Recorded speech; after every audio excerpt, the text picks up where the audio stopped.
Hi friends, என் marriage life story பார்க்கலாமா? நானும் எல்லா பெண்களுமே ஆசைப்பட்ட ஒரே விஷயம், மேரேஜ் லைஃப் இப்படி இருக்கணும், அப்படி இருக்கணும் அப்படின்னு எல்லாருமே ஆசைப்பட்டு கல்யாணம் பண்ணாங்க. நானும் அதே ஆசையோடு தான் கல்யாணம் பண்ணி, நான் ஆசைப்பட்ட மாதிரி என் லைஃப் ரொம்ப ஜாலியாகவே இருந்துகிட்ருக்குது.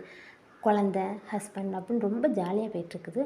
ஆனால் என்ன, நாங்கள் எவ்வளோ ஜாலியாக அங்கே மாறி மாறி பேசிகிட்டு இருந்தாலும் எனக்கு எப்பவும் அடிக்கடி வந்துட்டு போகிற ஒரே இது, படிச்சிருக்கலாம், இன்னும் படித்தா அழகாக இருந்திருக்கும் அப்படின்னு தோணிக்கிட்டே இருந்துச்சு. எனக்கு இன்னும் எம்ஏ படித்து பிஎட் படிக்கணும், எங்கேயாவது ஒரு இடத்துல வேலைக்கு போகணும் அப்படின்னு தோணிக்கிட்டே இருந்துச்சு.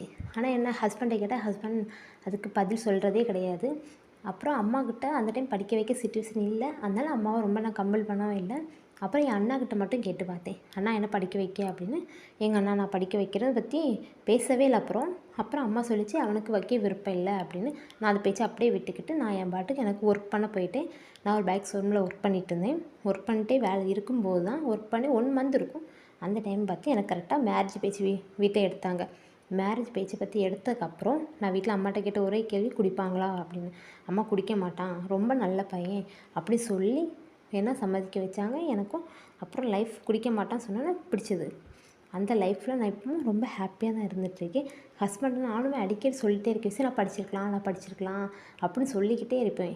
எப்போவுமே இந்த ஒரு வார்த்தையை மட்டும் சொல்லிக்கிட்டே இருந்துக்கிட்டே இருக்கேன். நீங்களும் அதேமாதிரி உங்கள் ஹஸ்பண்ட்டை படிச்சிருக்கலாம், படிப்பை பற்றி எதாவது பேசிக்கிட்டே இருந்தீங்கன்னா கமெண்ட் பண்ணுங்கள்.